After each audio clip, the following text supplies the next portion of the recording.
"We're restructuring to maximize shareholder value," he announced in our brief meeting. "Your position is being eliminated effective immediately." My name is Clayton Reddick. For 14 years, I built the Eastern Division of Northrise Apparel from nothing into their top-performing unit. Not with flashy presentations or corporate buzzwords, with trust, consistency, and honest work. I handled our key accounts personally, knew their concerns, their families, their quirks. I'd built relationships that brought in $4.2 million in annual contracts. The new CEO, Brandon, had been with us exactly 8 weeks. Harvard Business School, buzzed haircut, custom suits. He'd never once asked me about our client relationships, never asked how we'd grown 18% year over year while other divisions flatlined, never wondered why Suncoast Financial and Vector Properties, our 2 biggest accounts, specifically requested me on quarterly calls. When security walked me to my office to pack my things, I noticed Alicia from HR couldn't meet my eyes. She'd been there 15 years, longer than me. The CFO, Thomas, walked past, then doubled back. "Clayton," he started, but stopped himself. He just patted my shoulder awkwardly and continued down the hall. I packed quietly. Family photos. The fishing trophy the Vector Properties team had given me after our company retreat. The handwritten note from Diane at Suncoast thanking me for rushing their order when her boss was in a bind. 14 years fitting into a single cardboard box. I nodded respectfully to security, walked to my car without drama or threats. In my rearview mirror, I watched the glass tower shrink as I pulled away. For the first time in 14 years, I didn't feel the weight of 30 employees and millions in contracts on my shoulders. That should have felt liberating. Instead, it felt wrong. I started at Northrise when they were still operating out of a warehouse in Charlotte. Back then, we were just trying to break into corporate uniform contracts with regional banks and healthcare companies. Eastern Division was hemorrhaging money when they brought me in. I had 9 employees and a mandate to fix it or we close it. Over those first 3 years, I personally drove to every prospect within 100 miles. I learned about their pain points with their current suppliers, late deliveries, poor quality control, inconsistent sizing. I fixed all of that. My team grew to 15, then 25 people. We moved into better office space. I promoted Janice from customer service to account management when I saw how she handled difficult clients. I hired Keith fresh out of design school when he showed me mock-ups that solved problems we didn't even know we had. My son Dylan was 12 when I started at Northrise. Now he's 26 working as an architect in Seattle. My wife Jennifer supported every late night, every weekend emergency, every time I had to fly out to save an account. "It's building something that will last," I'd tell her. She believed me.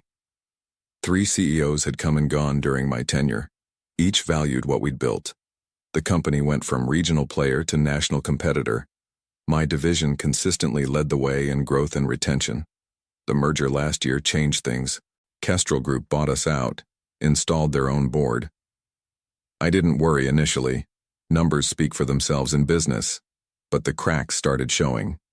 Brandon Kerr arrived with his efficiency experts and spreadsheets. They didn't understand the relationships that held everything together. In meetings, they talked about client acquisition costs, but never about client relationships. 2 weeks before my termination, Brandon asked for a report on all major accounts. I compiled everything: contract values, renewal dates, growth opportunities. What I didn't include, because you can't quantify it on a spreadsheet, was how I'd attended the funeral of Suncoast's procurement director's father. How I personally inspected Vector's first major order at 2 a.m. to ensure everything was perfect for their company-wide rollout. When Brandon's assistant scheduled our meeting for just 10 minutes, I knew. I'd seen it happen before to others. I just never thought it would happen to me. The morning after I was let go, I sat in my home office staring at my phone. No messages from work. Former work. Jennifer brought me coffee, squeezed my shoulder. "What are you thinking?" she asked. "They don't understand what they've done," I said. I wasn't angry. That's what surprised me most. I felt a strange clarity I hadn't experienced in years. I opened my personal laptop and looked at my contacts. Not the company database, but my own records, names, numbers, personal emails. 14 years of genuine connections. The first call came at 9:30 a.m. Diane from Suncoast Financial. Clayton, we just got a mass email about organizational changes at Northrise. Please tell me you're not affected. I took a slow breath. I was let go yesterday.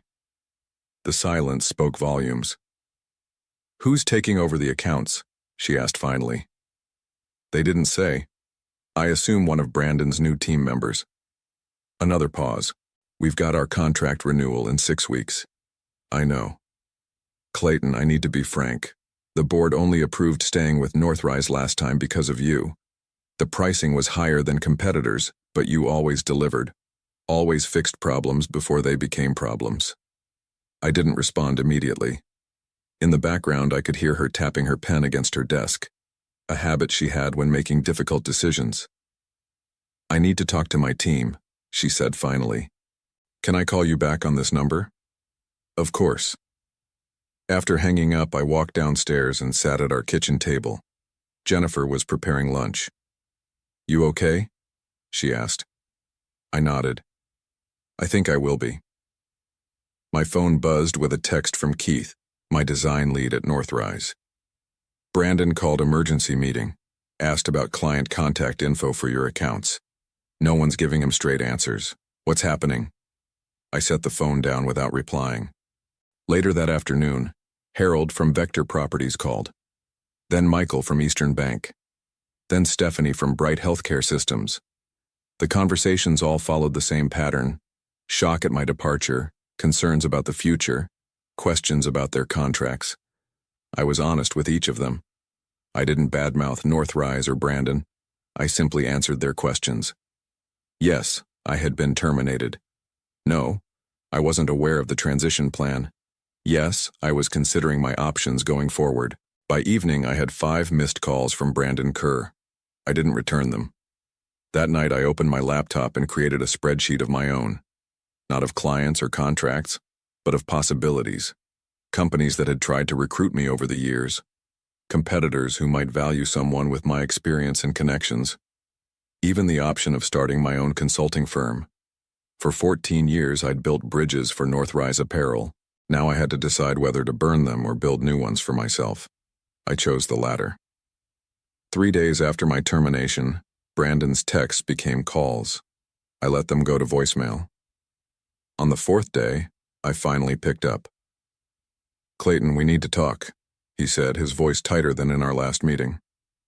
Some concerns have come up with several key accounts. I'm sure your team can handle it, I replied. That's just it. Suncoast is threatening to pull their contract. They're saying they only worked with us because of you. I watched a cardinal land on the feeder outside my window. That's their decision to make. Look, maybe we move too quickly with these restructuring changes. The board is concerned about the potential revenue impact. We could discuss a consulting arrangement to help with the transition. For a moment, I considered it. A consulting gig would be easy money while I figured out my next move. But something felt off about his sudden change of heart. I appreciate the offer, but I need some time. I'll think about it. That afternoon, I met Jerry Campbell for coffee. He'd been Northrise's CFO before the merger and had also been pushed out. He still had friends at corporate. Brandon's in full panic mode, Jerry said, stirring his coffee. Apparently, Suncoast and Vector both sent formal letters indicating they won't renew their contracts. Did they say why? Loss of key relationship personnel, leadership instability, pretty much corporate speak for we only trusted Clayton. I nodded, feeling a strange mix of validation and concern for my former team. There's more, Jerry continued. Brandon told the board you're sabotaging the company, calling clients and telling them to leave. I set my cup down. I haven't told anyone to do anything. I've taken their calls and answered honestly. That's not how Brandon's painting it. He's building a case that you violated your termination agreement, might try to claw back your severance. On my drive home, Brandon called again. This time, I let it go to voicemail. When I listened later, his tone had changed completely. Clayton, I think there's been a misunderstanding. We value everything you've built here. The board has authorized me to offer you a senior VP position. Better title, better package than before. Call me back, we should discuss. That evening, Daniel Thompson called. He was CEO of Summit Ridge Outfitters, a smaller competitor who'd tried to recruit me twice over the years. I heard what happened at Northrise, he said. Their loss. My offer still stands, but I'd like to sweeten it. Senior VP, equity stake, and complete control over your client relationships. I told him I needed a few days to consider all my options. That night I received an email from Northrise's legal department claiming I was in violation of non-solicitation agreements.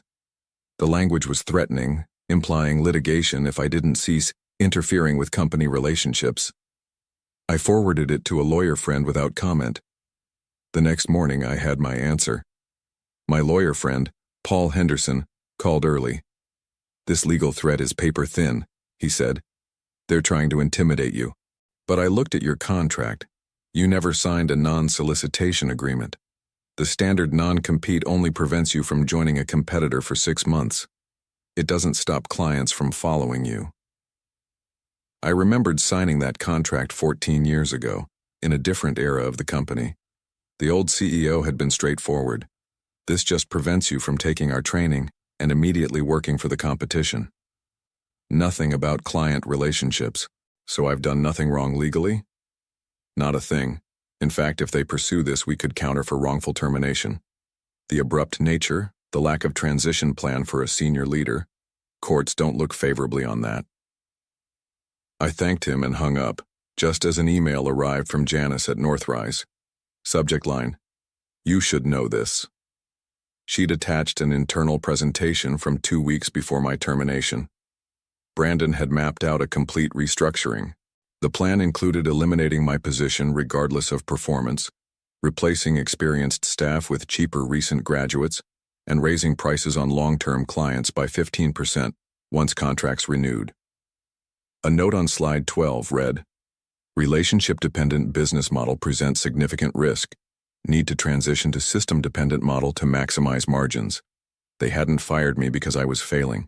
They'd fired me because I was succeeding in a way that didn't fit their spreadsheet vision. More disturbing was a list of team reduction targets. Keith, Janice, and 3 others from my division marked for termination once I was gone. I printed the document and sat with it at my kitchen table. Jennifer read over my shoulder. They were planning to dismantle everything you built, she said quietly. And blame any fallout on me, I added. My phone buzzed. Another text from Brandon. Board meeting tomorrow. Need to discuss reconciliation ASAP. Please call. I set the phone down and looked at the presentation again. The last slide showed projected revenue after all changes, 22% higher margins, assuming all clients stayed despite price increases and service reductions. It was a house of cards. I called Daniel at Summit Ridge back. I'm interested in your offer with one condition, I said. I want to bring my core team, 5 people total.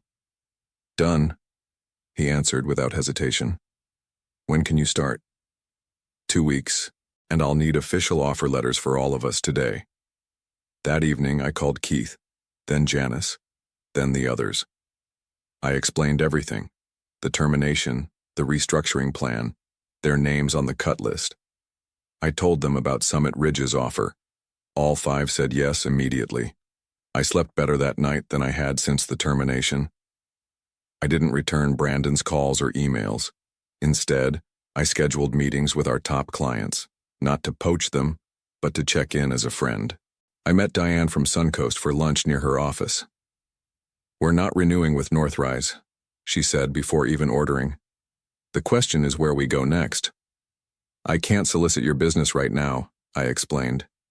Legally, I need to be careful. She smiled. I understand. But hypothetically, if you were working somewhere that offered similar services, we would be very interested in following you. By week's end, I'd had similar conversations with all 5 major clients. None had received calls from Brandon or anyone else at Northrise attempting to salvage the relationships. Meanwhile, Summit Ridge sent formal offer letters to my team. One by one, They submitted their resignations at Northrise. The following Monday, Brandon showed up at my house unannounced. I was in the garage working on my old Chevy when he pulled into the driveway in his Mercedes. "We need to talk, Clayton," he said, anxiety clear on his face. "This has gone too far. The board is breathing down my neck. Key team members resigning, clients threatening to leave." "Sounds challenging," I replied, wiping my hands on a rag. "Unfortunately, I've accepted a position elsewhere." His face flushed. "You're joining a competitor? That violates your non-compete." "Summit Ridge isn't on the restricted list in my contract. Paul Henderson confirmed it yesterday." "You're talking to lawyers now?" "Clayton, be reasonable. Whatever they're offering, we'll beat it." I closed the hood of my truck. "It's not about the money, Brandon. It never was." "Then what do you want? Name it." I looked at him directly for the first time. I wanted respect for 14 years of building something valuable. I wanted a conversation, not a 10-minute dismissal. I wanted my team protected, not targeted for elimination to pad some spreadsheet. His expression changed as he realized I knew about the restructuring plan. That was just a draft, a scenario planning exercise. "Goodbye, Brandon." I walked past him toward my house. "The board will fight this," he called after me. "We'll sue you, Summit Ridge, everyone involved." I turned back one last time. "You can try, but before you do, ask yourself what will cost shareholders more. Letting me walk away quietly or a public legal battle explaining why all your major clients and top talent left simultaneously." He had no answer for that. A week later, I started at Summit Ridge. 2 weeks after that, my non-compete period ended. Within a month, 4 of our 5 major clients from Northrise had signed new contracts with Summit Ridge, specifically requesting me as their account manager. I never called anyone else at Northrise.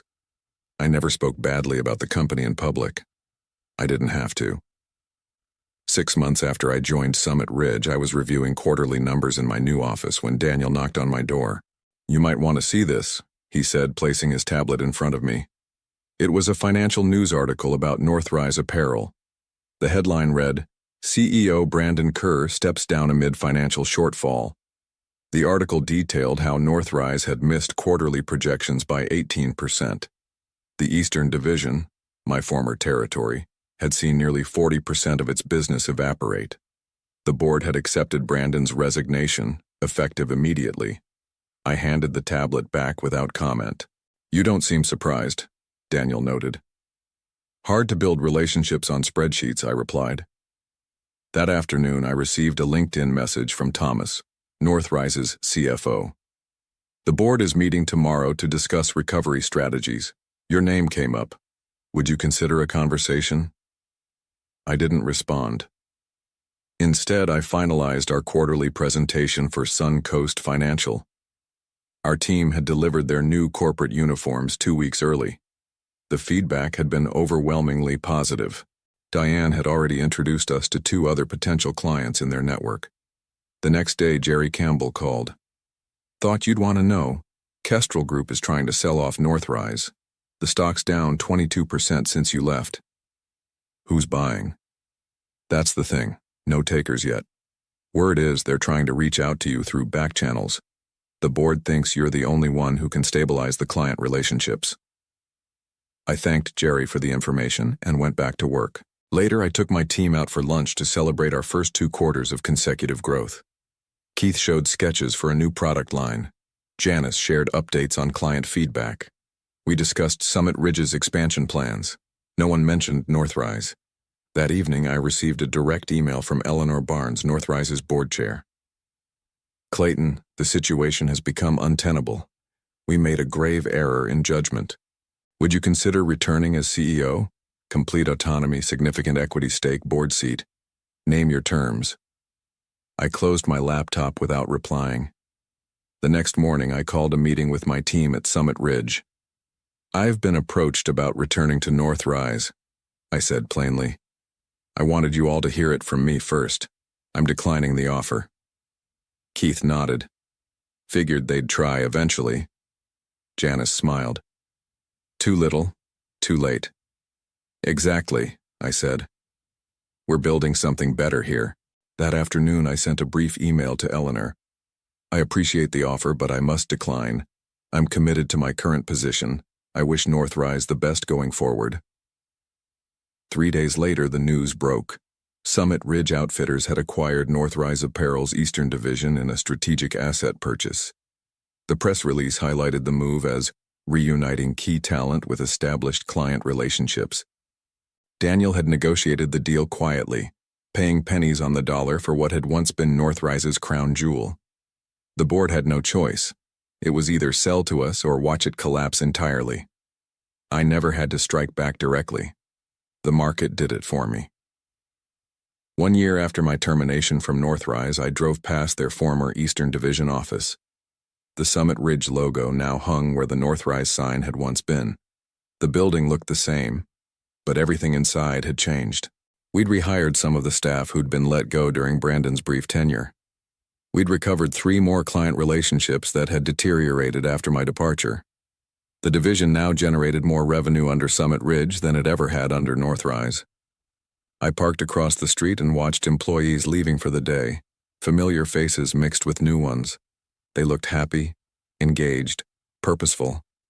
When I got home, Jennifer was in the kitchen making dinner. I drove by the old office today, I told her. She studied my expression. Nostalgia or closure? Closure, I think, I replied.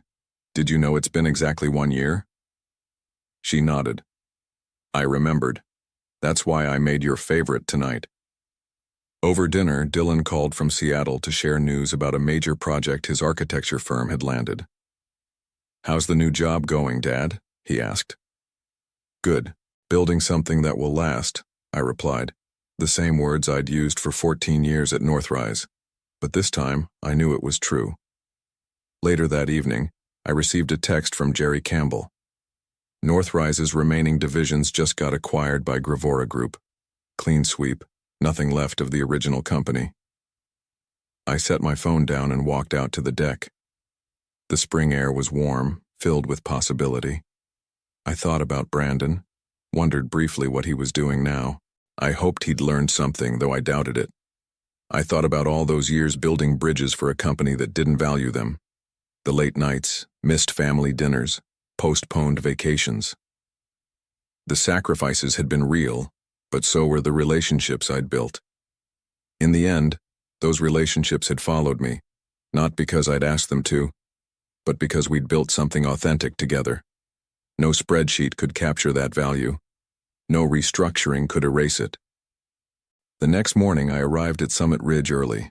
I reviewed our quarterly projections, now 30% above target. I checked our client retention numbers, 97%, the highest in company history. Daniel stopped by my office. Board approved your proposal, he said. Employee ownership program starts next quarter. Keith and Janice will head up the implementation team. I nodded. They'll do it right. You know, Daniel said, leaning against the doorframe. When all this started, I thought we were just getting a talented executive and some lucrative client relationships. I didn't realize we were getting a completely different way of doing business. Relationships over transactions, I replied. Always. After he left, I opened my desk drawer and removed the fishing trophy Vector Properties had given me years ago. I placed it on my shelf, next to new photos of my team at Summit Ridge. I didn't need revenge, I didn't need vindication. I just needed to build something that would last. This time I had.